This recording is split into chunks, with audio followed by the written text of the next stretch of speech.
I am Sara Vincent.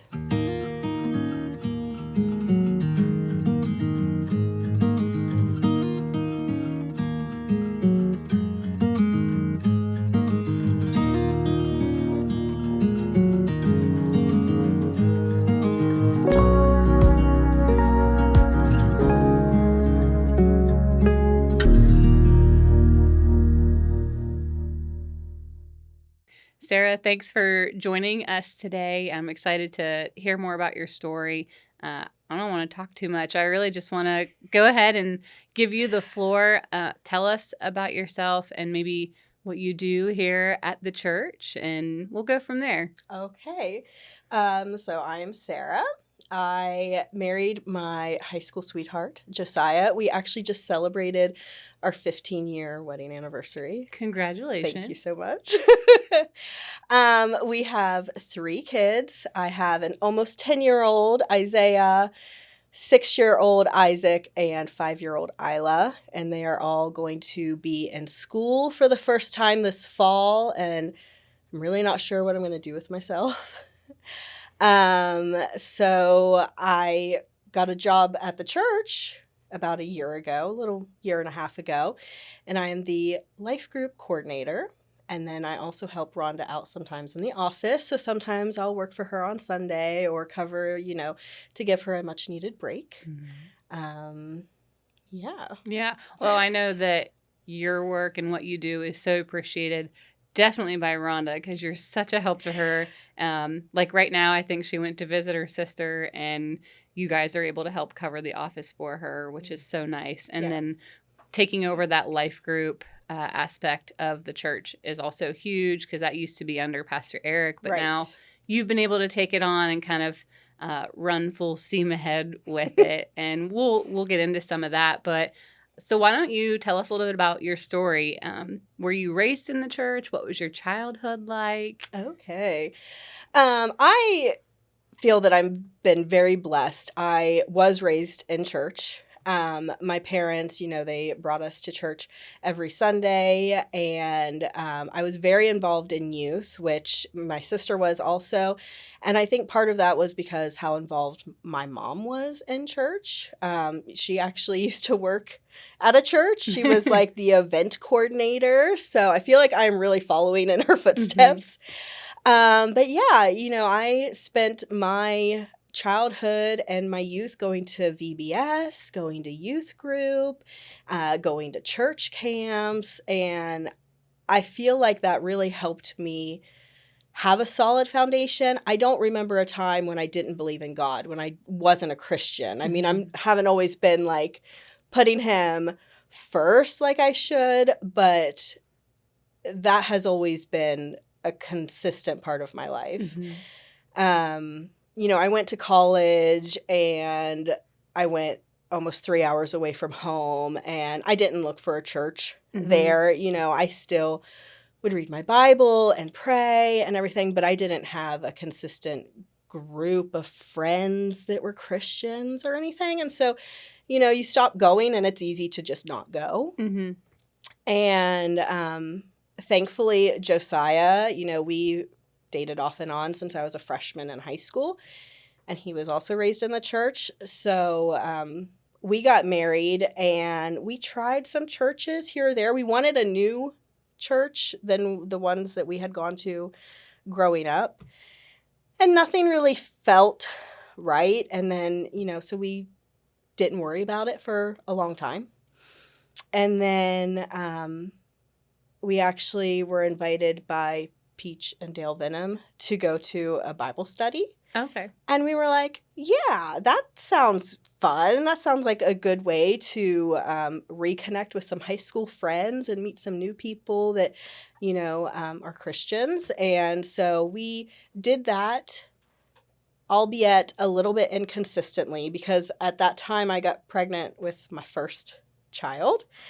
And that was really, really hard on me. I did not, at the time, realize what was going on, but I had severe anxiety and depression while pregnant. I was the type of person that I was really excited to be pregnant and be a mom. Yeah. And then I wasn't enjoying it. And I knew something was wrong, but like I didn't know what it was, So it was very easy to just stay home and, not go to Bible study. We didn't have a consistent church. I gave birth to my son, and of course, all that anxiety and depression Hormones. got worse. Yeah. It was it was awful. And I look back at like pictures and videos of that time. I don't remember it. Yeah. And it was not a good time for me. And I really just we stopped going to Bible study. My husband works shift work. Okay. So sometimes he's working nights or Sundays or whatever. And so if he's not going to go, I'm not going to push myself to go. Not with this little baby that I feel like I have no idea what I'm doing, Right. And so thankfully that got worked out. My hormones leveled and got on some medication that was needed, and then also found solace in prayer. That it helped. Yeah. Oh boy, that was a lot. Keep going. Keep rolling. So there was a time after Isaiah was born, I had a lot of health issues, and we weren't really sure if I was going to be able to get pregnant again. It was kind of up in the air. And so I was getting tests done, trying new medications, all of this fun stuff. And sorry if this is TMI, but before I was taking this medication, I had to take a pregnancy test every month because you couldn't be on it if you were pregnant. Yeah. So I took a pregnancy test and took this medication, never started my period. And I was like, oh no, something's really wrong now, because like that should have happened. And lo and behold, I was pregnant with Isaac. Yeah. So like, thank you, Lord, that I didn't have to go through all of this stuff. It happened. It happened.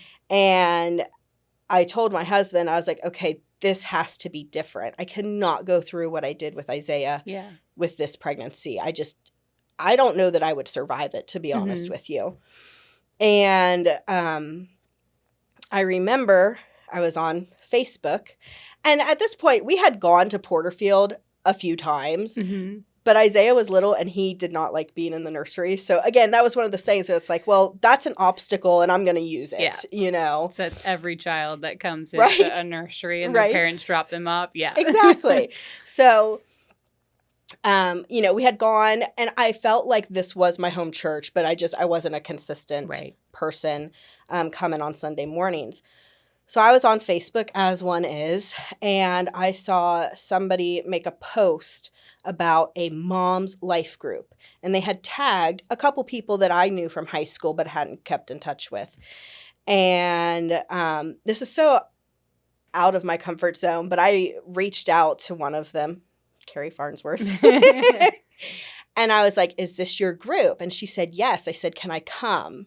And she said, absolutely. And I came, which again, like me coming somewhere that I'm not super comfortable with, and I may not know very many people, that's unheard of for me. But I saw that and I was like, that's what I need. And so I came to church, and I'm looking around. I'm like, I don't see like anybody right now. So I messaged her real quick, and she came and found me and brought me to the classroom and everything. And immediately there's like all these people from high school that I know. Amanda Barth jumps up and gives me a giant hug. I haven't seen her. We actually went all through elementary school and high school together. Aww. I had not seen her since high school, and Dale was there, and, Carrie and all of these people. And I just immediately felt at home. And I was like, okay. And I was pregnant with Isaac at the time. And, I was able to share my struggles that I had with, Isaiah during pregnancy and postpartum and everything. And they have become my family. They got me through postpartum with Isaac, and then very soon after with Isla. I can call on them for literally anything. And our group has grown and people have left. And yet those people, I know that I could still reach out to, and I feel they know that they could also reach out to me. It's just been one of the biggest blessings in my life. You know, you always hear it takes a village to raise a child, and I think a lot of people don't have that, and I do. Mm-hmm. And I feel so unbelievably blessed. And my mom tells me all the time, she's like, you do not know how lucky you are to have those girls. I mean, I could call them up for anything at a drop of a hat, and it goes for anybody who's in that group, and we're there to help. Mm-hmm. And it's so nice to have a group of friends that have kids that are the same age as yours, because I know they're building those solid friendships that I had growing up in church. And, you know, they're getting influenced by that. And while they may be going to school and seeing kids that, you know, don't have the same beliefs, they still know I've got these friends who believe the same thing as me. So that's been huge for me. Mm-hmm. Right. Yeah. And I think that a lot of people probably don't realize the benefit of a life group or a family, just a group of like-minded people, and what they can do for you, and how you do become like your own little village. Yes. And just the impact that can have, especially when you're raising kids, whether you need advice for something or just need to let out a little bit of frustration to people who will understand where you're coming from. So I love that. So does that play into why you were interested in the life group coordinator role here? It does. I honestly, I feel like I'm obsessed with life groups, which is so silly.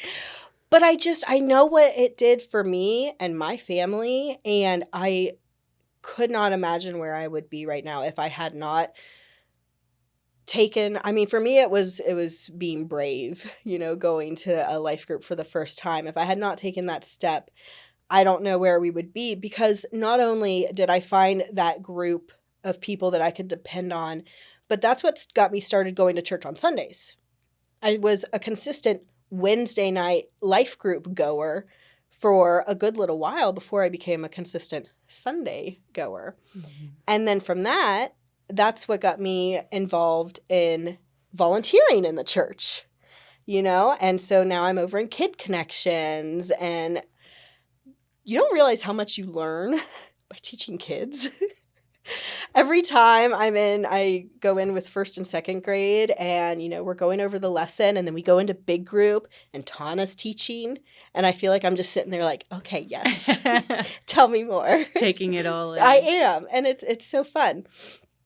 But it's funny because I was leaving my life group one day, and I was looking over at the church building, and I was like, gosh, I don't know why, but I feel like someday I'm going to work there, which doesn't make any sense because I'm not a pastor, and like there weren't any jobs, you know. I was like, that's really weird. Maybe like 20 years down the road, there will be something, and I'll, you know, have a little job there or something.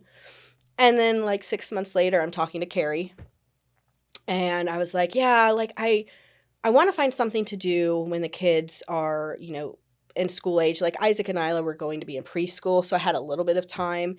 But I was like, you know, maybe I'll sub or something because she's a teacher. Mm-hmm. And so I was like talking to her about that. And she had mentioned, well, the church is going to be hiring somebody. And I'm like, what?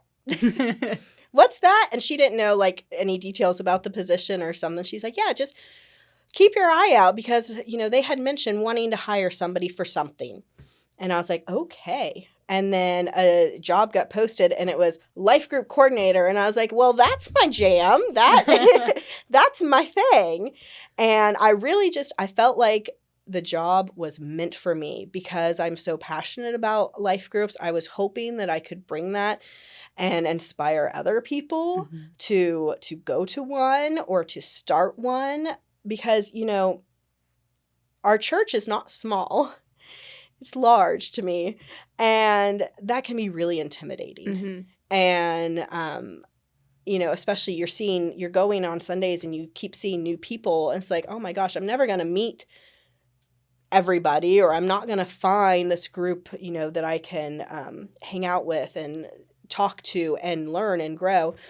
And that's where life groups come in.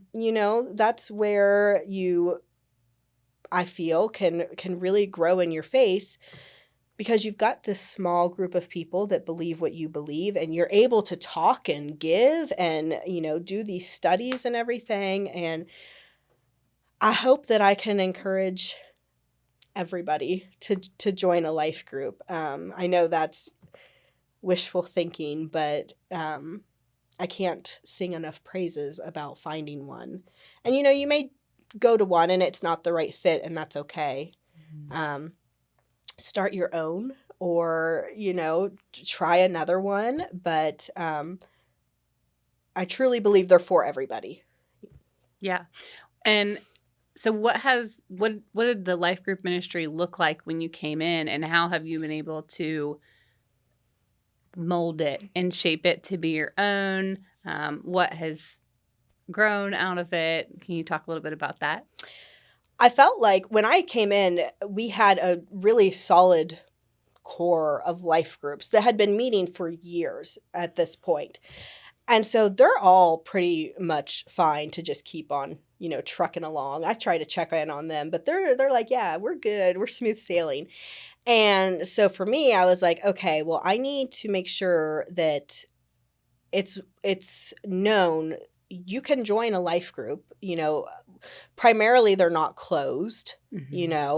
How do I spread the word to our congregation that these are available? How do I encourage more people to go? And so that's been my mission, is building our life group ministry. We had a good foundation. Now, how can we add to it? And we've added new groups, which has been great. We've tried some, they didn't gain any traction, and that's okay. I think that, we could try again. But I'm seeing it grow, especially on Wednesday nights. That's our big life group night. And every time I go and the parking lot is full and I see all these people coming and the kids going to their kids class and everything, and I'm just like, yes, this is what it's about. And so for me, I just want to continue growing our groups, and I'm not going to stop until everybody's in one. And as our church grows, obviously I'm not going to be able to grab everybody, but that's the goal. Yeah. What would you say? So you were a Wednesday goer that made you a Sunday goer. What would you say to the Sunday goers who just come on Sundays and they need to get more plugged in? They need to find that group that they can really click with and honestly really dive into the scriptures a little bit more. Yeah. So what would you say to those people? For those people, I would say, one, just give it a shot. Because all you're going to do is have an hour or two, not wasted, but just, an hour or two that you weren't with other Christians and now you are. And you guys, are spending time together and spending time with the Lord. And there's obviously nothing wrong with that. But if you're going on Sunday and you feel like you're not getting connected to the church or to the people, this is the way to do it. This is how you find your group. And honestly, for me, it just like snowballed from there. Like I found my group and then I was like, okay, well now I'm ready to volunteer.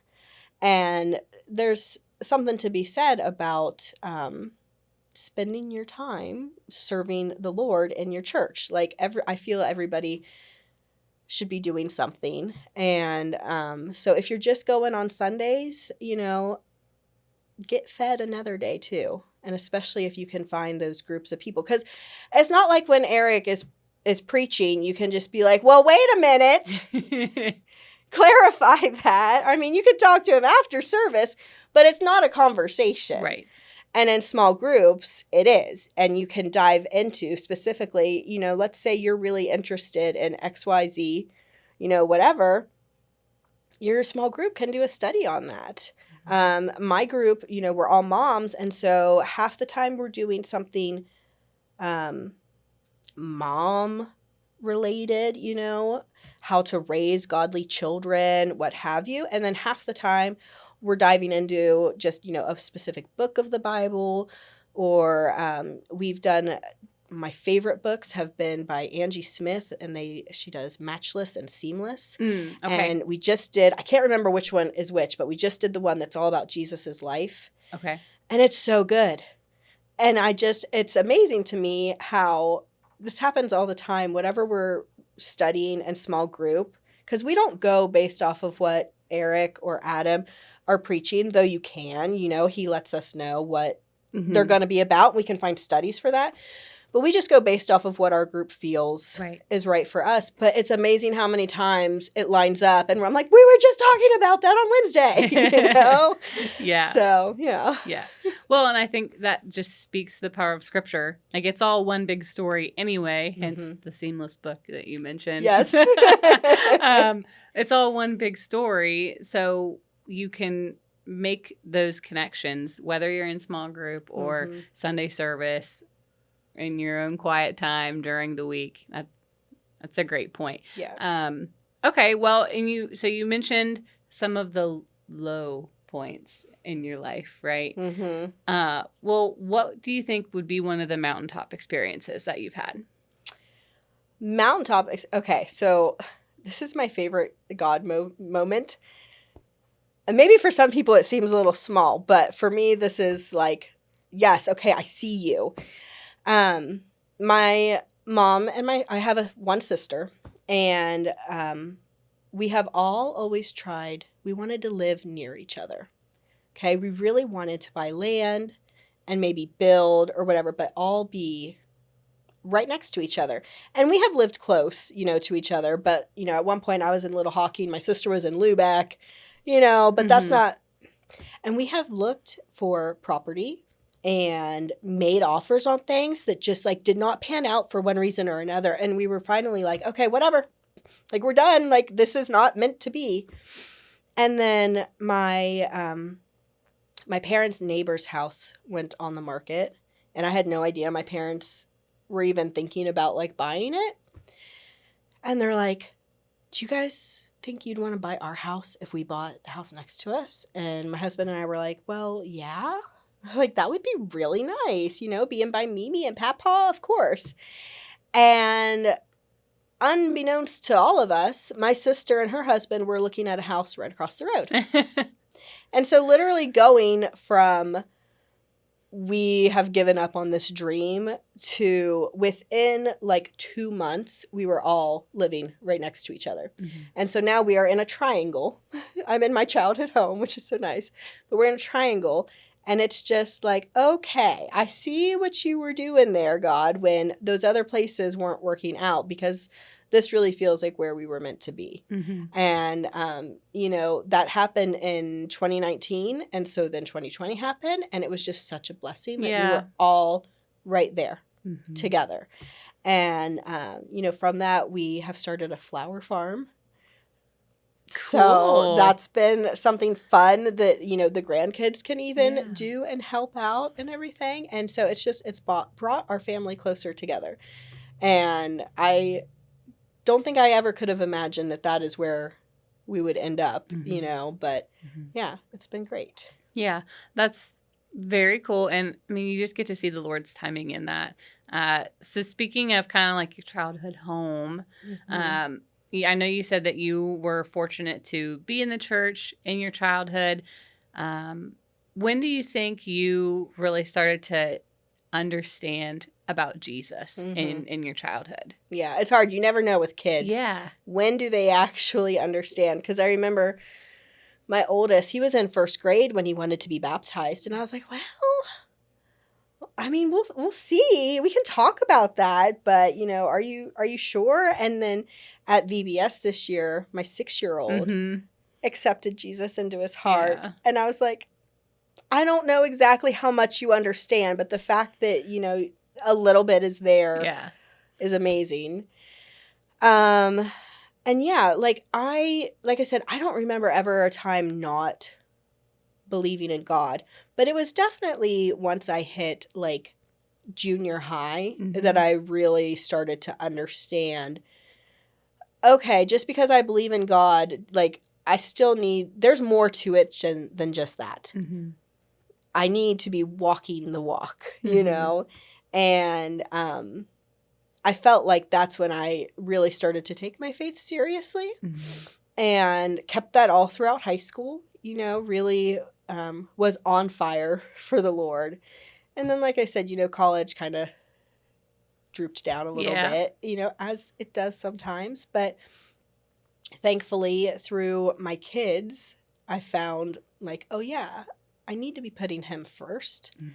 And that brought me back. Yeah. So, Well, and I think that speaks to when Jesus talks about a childlike faith. mm-hmm. You know, the disciples tried to keep the children from him, but he said, "No, I want the children to come to me." Right. And it's because they just believe so much easier. They don't have all these other things that they start to question. Yes. Yeah. So, and I think a lot of people probably feel that way. They maybe don't know the exact time. Mm-hmm. Do I know Jesus? Am I going to heaven? Those thoughts run through people's heads all the time. Right. But you ultimately should have an assurance. Mm-hmm.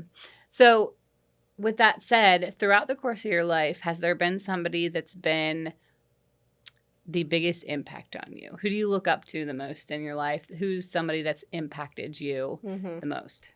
My mama. I had a feeling. I know. Yes. She always made sure to encourage me and encourage, my faith and everything. She's the one that would bring me to church. She brought me to youth and all the youth camps. Let me tell you, when I was hitting junior high, I was like, Mom, I want to be at church camp all summer long. Now, I couldn't do that, but she did sign me up for 2 every summer, which was so nice. But she was one that I have always been able to go to and talk to, and she's always just been that sounding reason for me. Mm-hmm. Yeah. I think that makes sense. Mm-hmm. Hearing how you talk about her, Mm-hmm. I can tell that you're very fond of her, and I just think that that's probably played into how you parent your own children. Mm-hmm. How have you seen faith work out in your own family? Mm-hmm. I tell you, if I did not have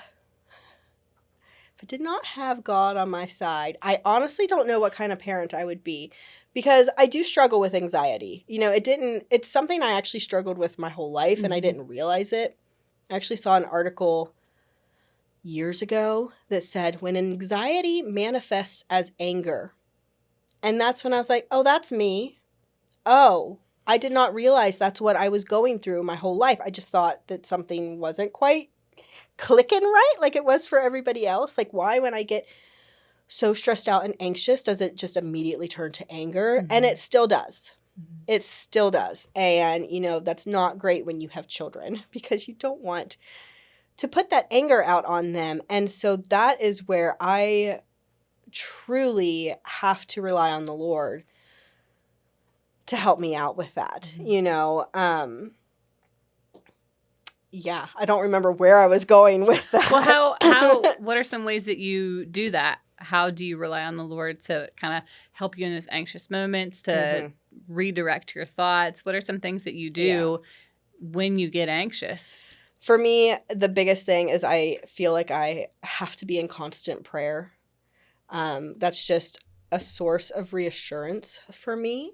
And so when I start to feel that overstimulation, or, tell you, my kids are a little more extroverted than I am, but I have to take them places that I'm not familiar with. And that's when, like, the anxiety is starting. I'm like, oh my gosh. And then they're talking to me and I'm like, you've got to be quiet. I don't know what I'm doing. And it's just, okay, Sarah, take a breath. I made the fatal mistake of praying for patience. Okay. I did it. That I means regret it. more opportunity to be Exactly. Exactly. So he's like, okay, we're going to teach you how to be patient by putting you through it. But, for me, it's just constantly being in prayer. And so it's an easy way when I can start to feel my anxiety rising and the anger coming. It's like, okay, stop and pray, or put on a praise and worship song or something that can just take you out of that moment and remember that they are children, Mm-hmm. and it's not their fault that they know how to push your buttons.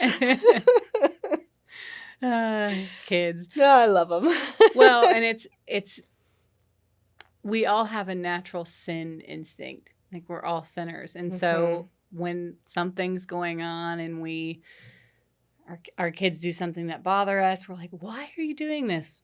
I mean, the most basic answer is they're a sinner. Yeah. But so are you. Exactly. So seeing that play out and learning how to respond differently, I think that's such a great thing to be able to share with people, though, because the amount of people that deal with anxiety through the roof, and especially nowadays with social media, all the increases in anxiety and depression related to social media, just all of that. I think that's a huge point, and that's great. And we're told to be constant in prayer, so being able to take that from Scripture and directly apply it is so important. Yeah. Is there anything else that really just lost my voice? Is there anything else that helps you in those moments, or people that you're able to turn to? Yeah, my mom's group, we have a constant active chat. At some point you just have to mute it, but that's just, it's who I fall back on. If it's not my mom and me calling her up and being like, oh my gosh, help me through this, then it's my mom's group. And we have that a lot. We'll meet on Wednesday, and I swear every Wednesday it's somebody's turn to cry. Not, it just, we have a lot going on as moms, and it's just, it's always somebody's turn to be loved on that week, something that they're going through. And it's been my turn before, and I'm thankful that, I have all of these people that can help remind me, of God's love, and that's the love I need to be showing my children. And yeah. What's been the most difficult thing about being a mom? So much. Honestly, for me, it's just the overstimulation that I feel from constantly being touched. Or constantly being asked for something or needed. And I mean, that's what it is, being a mom. And I knew that when I signed up for it. But it's just, it's finding that patience. And, Isaiah's getting older. And so now I'm finding, okay, he doesn't need me physically as much, but now he's going through these things at school. And so it's like, okay, maybe I would take the physical things again, because now we're dealing with bullying, or, this kid said this, or, this person said stuff about Christians and whatever. And it's like, oh, okay, I don't know that I was ready to deal with all of that stuff yet. But I think that that's partly how. What is going on? Cut. Sorry, Adam. Fix that in post. But I think that that's part of how Jesus was in his ministry too. At first he was so hands-on with them, very much so showing them what to do. They were constantly bothering him, and interrupting his prayer and his quiet time. But then it transformed more into that, now I need to help you spiritually. I mean, he was always helping them spiritually, but you can see how their relationships develop. And that's so much a picture of motherhood too. So what you're doing with your kids and in those transition points, like, Jesus is still going to be a great model for any mom that's going through that. And I think that's significant that he's so relatable. In all of these aspects. I am finding with Isaiah, he loves to talk to kids about Jesus. And I don't remember being like that at that young of an age. But he's got a couple friends that don't go to church, Mhm. and he's like, how do I get them to go to church, Mom? And there was this one kid one time on the bus who doesn't go to church and didn't have a Bible, and so he actually asked Miss Trisha if she had a Bible that he could give this kid. And bless him, he took it on the bus and tried to give it to the kid. The kid didn't want it, Yeah. but he tried. And I'm like, I don't know that I would have or could have done that Yeah. at 9 years old. Like, it's amazing to see how he has grown. And, it's the Lord. It's certainly not me. A lot of it is the great children's ministry, that we have. But yeah, it's Yeah. amazing to see that. Yeah. Well, but you model a lot for him, more than you probably realize that you model. So, what would you say you want people to remember about you in your life? Oh boy. That I try. I mean, that's the thing is I'm passionate about life groups, but am I going to be perfect about getting everybody to know it and starting all these groups? Like, no, but I'm going to try.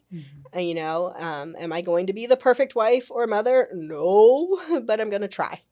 And I think that's all that Jesus asks of us, that we try. Yeah. Yeah. So Absolutely. Okay. Well, do you have any final words you want to share, or if you could encourage anybody, what would you want to say? I would say just take the chance. If you haven't been going to church on Sundays or you haven't been going to a life group, just try it. They're not long commitments. You're not going to be here for very long, but the impact will last a lifetime. Well, Sara, thank you so much for being with us today. We appreciate you just sharing about your story and for all that you do here at the church, especially with life groups. Thank you so much.